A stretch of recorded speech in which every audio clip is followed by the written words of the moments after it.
Hi friends, இன்னைக்கு நாம டேஸ்டியான மீன் குழம்பு எப்படி வைக்கிறதுன்னு பார்க்கலாம்.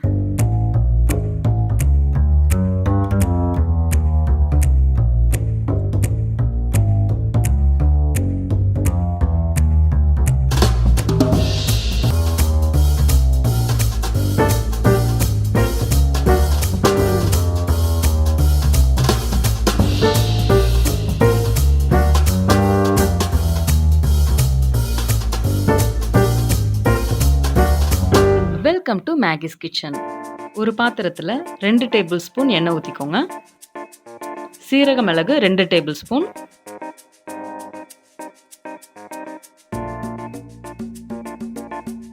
அது வெடிச்சதும் 7-8 பல்லு பூண்டு போட்டுக்கோங்க.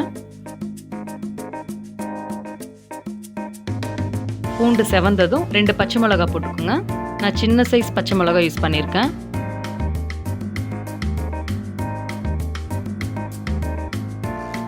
ஒரு கைப்பிடி அளவு சின்ன வெங்காயம். இதெல்லாம் 1 கிலோ மீனுக்கு அளவு. நீங்கள் வாங்கியிருக்க மீனை பொறுத்து இந்த அளவு கூடுதல் இல்லைன்னா குறைவு பண்ணிக்கோங்க.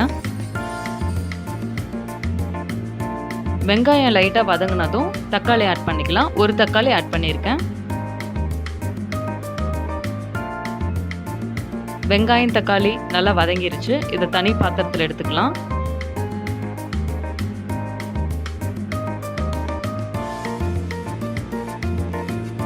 இதோட 2 டேபிள் ஸ்பூன் தேங்காய் துருவல் போட்டு பேஸ்டா அரைச்சி எடுத்துக்கலாம். பாருங்க, இந்த மாதிரி அரைச்சி எடுத்துக்கோங்க. வாங்க இப்போ மீன் குழம்பு எப்படி செய்யுதுன்னு பார்க்கலாம்.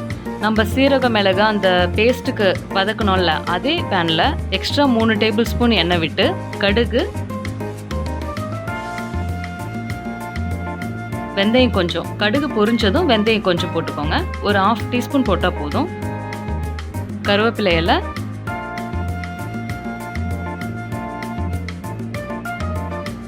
அப்புறம் 7-8 பல்லு பூண்டு இடிச்சு வச்சிருக்கேன், அதை ஆட் பண்ணிக்கோங்க. ஒரு 5-6 சின்ன வெங்காயம் சின்னதாக கட் பண்ணி வச்சிருக்கேன், அதை ஆட் பண்ணிக்கோங்க. முழுசா கூட நம்ம போட்டுக்கலாம். 2 தக்காளியை நான் கட் பண்ணி வச்சிருக்கேன், அதை ஆட் பண்ணிக்கலாம். தக்காளி வெங்காயம் ஓரளவுக்கு வதங்கிருச்சு. இந்த ஸ்டேஜ்ல 3 டேபிள் ஸ்பூன் மல்லிப்பொடி, 1 டேபிள் ஸ்பூன் மிளகாய் பொடி, 1/4 டீஸ்பூன் மஞ்சள் பொடி போட்டு நல்லா வதக்கிக்கோங்க. மசாலா கரைஞ்சிராம பார்த்துக்கோங்க.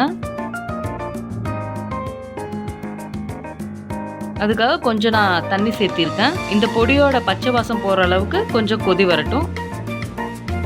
பெரிய எலுமிச்சம்பழ சைஸ் புளியை நான் சுடுதண்ணியில் ஊற வச்சிருக்கேன்.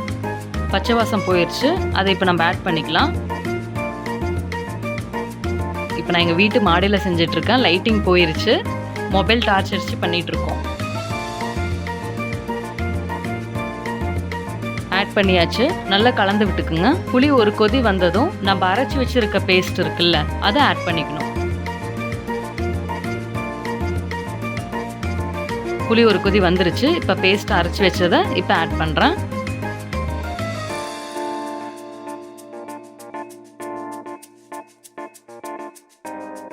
ஆட் பண்ணியாச்சு. மிக்ஸி ஜாரில் மீதி இருக்க அந்த சாந்தையும் தண்ணி ஊற்றி எடுத்துக்குங்க, அலசி. இப்போ நல்லா கலந்து விட்டுடலாம்.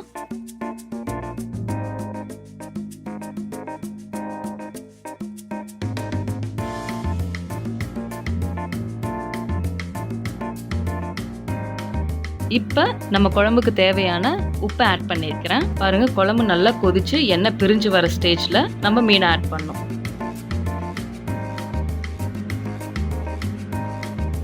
பாருங்க, குழம்பு நல்லா கொதிச்சிருச்சு, எண்ணெய் பிரிஞ்சு வந்துருச்சு. நான் 1 கிலோ ஜிலேபி மீன், ஆற்றுல பிடிச்ச ஜிலேபி மீன் எடுத்து நல்லா வாஷ் பண்ணி வச்சிருக்கேன். இப்போ இந்த குழம்புல ஆட் பண்ணிடலாம்.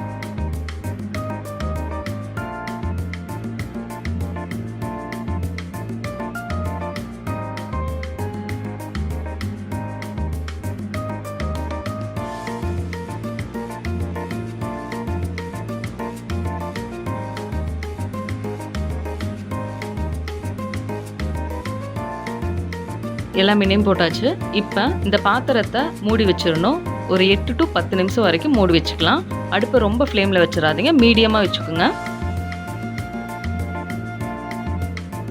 இப்போ மீன் வந்து வெந்துருச்சா இல்லையான்னு பார்க்கறதுக்கு அந்த மீனோட கண் வந்து வெளியே வந்திருக்கும். அதை பார்த்தீங்கன்னா உங்களுக்கு தெரியும். பாருங்க, கண்ணு வெளியே வந்துருச்சு. ஸோ மீன் வெந்துருச்சு. இதோட நம்ம ஸ்டவ் ஆஃப் பண்ணிடலாம்.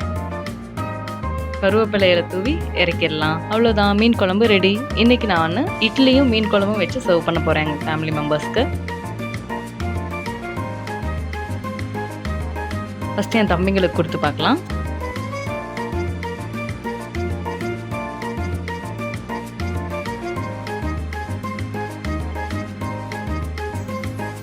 தேங்க்யூ.